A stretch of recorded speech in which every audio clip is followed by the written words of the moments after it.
What if I told you the perfect home in 2026 isn't the sleek, all-white, Pinterest-perfect box we've been building for the last 10 years? It's the exact opposite.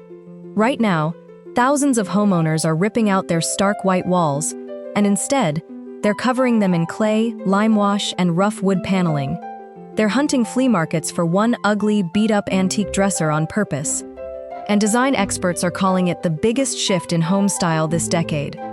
By the end of this video, you're going to know exactly what makes a rustic cottage feel perfect in 2026. The colors, the materials, the one piece of furniture every designer says you need, and the one mistake that makes a cottage look cheap instead of cozy. Stick around till the end, because I'm going to show you the single detail that separates a home that feels staged from one that feels like it's been loved for 100 years. Before we get into it, if cozy, rustic, lived-in interiors are your thing, hit subscribe now, because I'm breaking down home trends like this every week, and you don't want to miss the next one. Okay, let's get into it. Why perfect now means imperfect. Here's the strange truth about 2026 design. For years, perfect meant flawless. White walls, hard lines, matching furniture, zero clutter. It looked good in photos. It felt cold in real life. Interior designers are now openly calling this the rustic revival, a shift toward homes that feel warm, grounded, and organic after years of that sleek, overly polished look. And it's not just a random aesthetic swing. Designers are pointing to it as a craving for history, texture, and natural finishes. Basically, people are tired of living in a hotel lobby and want their home to feel like theirs. So when we say perfect rustic cottage, we don't mean flawless. We mean intentional imperfection. A home that looks like it's been collected, lived in, and loved, not staged for a magazine shoot yesterday. The walls. Texture is everything. Let's start with the biggest visual shift, the walls. If your walls are flat, painted white or beige, you're already behind. In 2026, textured walls are one of the defining features of rustic style. We're talking wood paneling, limewash finishes, natural plaster, even clay coatings. These materials bring an earthy, tactile quality that makes a room feel alive instead of sterile. Here's the clever part. This texture actually works as a bridge. If half your furniture is modern and half is vintage, a textured wall lets both styles sit together without clashing. It's the great equalizer of rustic design. Quick tip if you're doing this on a budget: you don't need real clay plaster. There are peel-and-stick wood panel options and limewash paint kits that get you 80% of the look for a fraction of the cost and effort. I'll likely cover that in a future video. That's exactly why you want to stay subscribed. The one antique rule. Now here's a detail almost nobody talks about, and it's honestly the difference maker. Designers are calling it the one old piece per room rule. The idea is simple.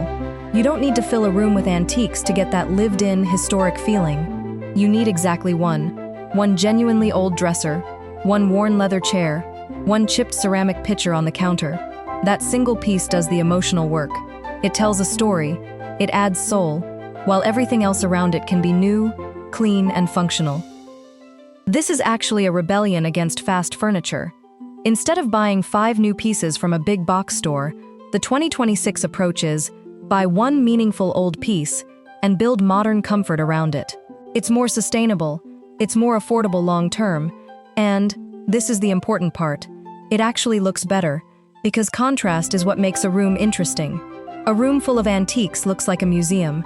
A room with one antique looks like a home with history. Color, moody, not bright. Let's talk color, because this is where a lot of people get 2026 cottage style wrong. The old cottage look was light and airy, pale pastels, white shiplap, lots of natural light bouncing around. That's fading. 2026 is leaning into richer, moodier, more grounded hues. Deep greens, warm browns, muted rusts, layered with warm neutrals. Think colors you'd find walking through a forest floor, not colors you'd find in a paint store's fresh and airy collection. Designers are describing this new mossy, deep-toned direction as a kind of comfort against a stressful world, dark, saturated colors that feel enveloping rather than exposing. And there's a practical styling trick here too. Use the darker tones lower in the room, cabinets, furniture, an accent wall, and balance them with lighter textiles and warm wood tones up top. It grounds the whole space without making it feel like a cave. If you're currently living in an all-white cottage-style home, this is genuinely the easiest, cheapest upgrade you can make. One accent wall in a deep, mossy green can transform the entire feel of a room. The kitchen, where it all comes together. If there's one room where this whole rustic perfect philosophy shows up most clearly, it's the kitchen.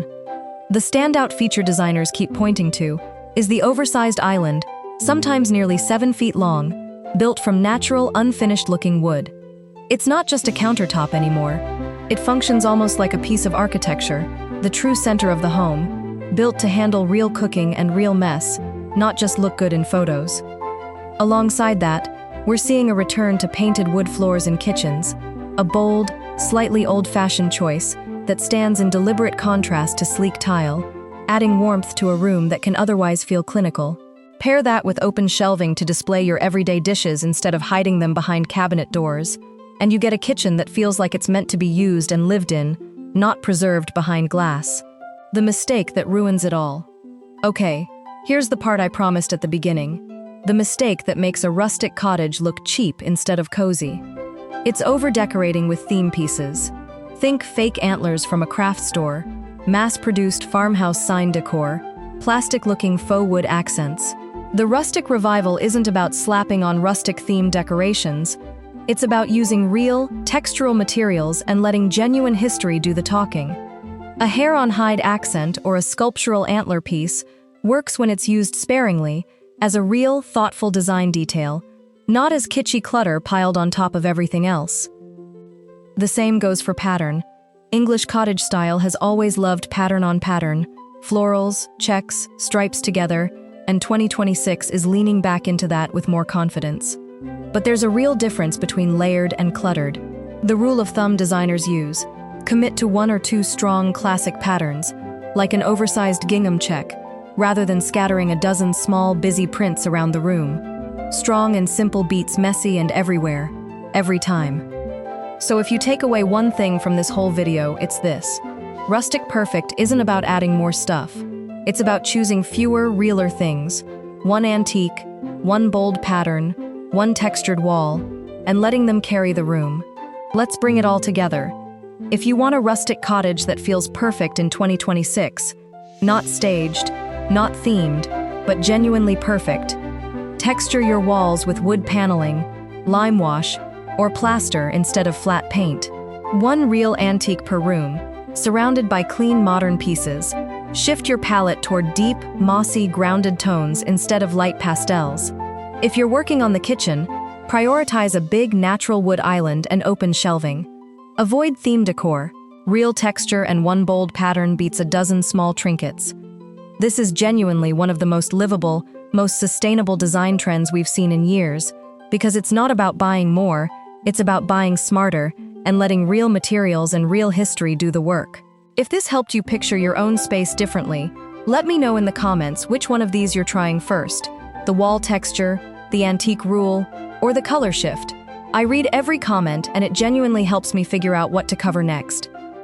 And if you want more videos like this, real trends, backed by what designers are actually doing in 2026, no fluff, subscribe and turn on notifications, because next week I'm covering the exact paint colors defining this whole Moody cottage look. You won't want to miss it. Thanks for watching. I'll see you in the next one.